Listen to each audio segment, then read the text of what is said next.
بہت زمانہ پہلے جب لوگوں نے اللہ کی عبادت چھوڑ دی اور اپنی زندگی کو گناہوں اور تکبر سے بھر لیا، اللہ نے اپنے بندے حضرت نو کو ان کے لیے ہدایت دینے والا بنایا۔ حضرت نو بڑے صبر، ایمان اور حکمت والے نبی تھے۔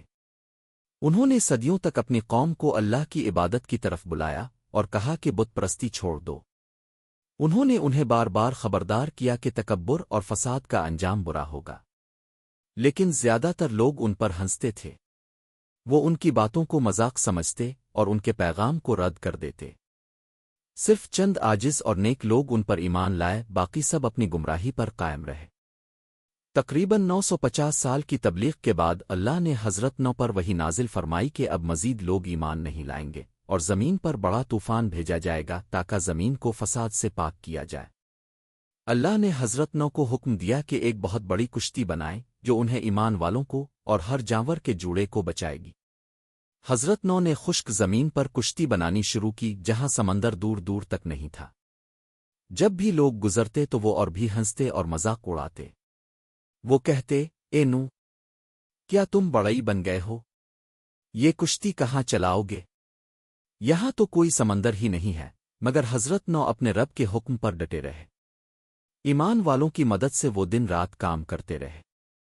آہستہ آہستہ زمین پر ایک عظیم لکڑی کی کشتی کھڑی ہو گئی جو اتنی مضبوط تھی کہ آنے والے طوفان کو سہ سکے۔ آخر وہ دن آیا جب آسمان سیاہ ہو گیا اور اللہ کے عذاب کی نشانیاں ظاہر ہونے لگیں۔ زمین سے چشمے پھوٹ نکلے اور آسمان سے تیز بارش برسنے لگی۔ تھوڑی ہی دیر میں زمین پانی سے بھر گئی۔ حضرت نو نے ایمان والوں کو اور جانوروں کے جوڑوں کو کشتی میں سوار کرایا۔ کشتی کے بڑے دروازے بند ہو گئے۔ اندر اللہ کی رحمت کے سائے میں اہل ایمان محفوظ تھے۔ باہر پانی بڑھتا گیا اور موجیں پہاڑوں کی مانند اٹھنے لگیں۔ کافر بھاگتے رہے، پہاڑوں پر چڑھتے رہے، مگر کوئی پناہ نہ ملی۔ حتیٰ کہ حضرت نو کا اپنا بیٹا جس نے باپ کی بات ماننے سے انکار کیا تھا بھی پہاڑ پر چڑھنے لگا۔ حضرت نو نے محبت سے پکارا، اے میرے بیٹے، ہمارے ساتھ کشتی میں سوار ہو جاؤ اور کافروں کے ساتھ نہ رہو۔ لیکن اس نے جواب دیا، میں پہاڑ پر چڑھ جاؤں گا، وہ مجھے پانی سے بچا لے گا۔ حضرت نو نے فرمایا، آج اللہ کے حکم سے کوئی بچانے والا نہیں سوائے اس کے جس پر اللہ رحم کرے۔ پھر ایک بڑی لہر ان دونوں کے درمیان آ گئی اور وہ بیٹا ڈوب گیا۔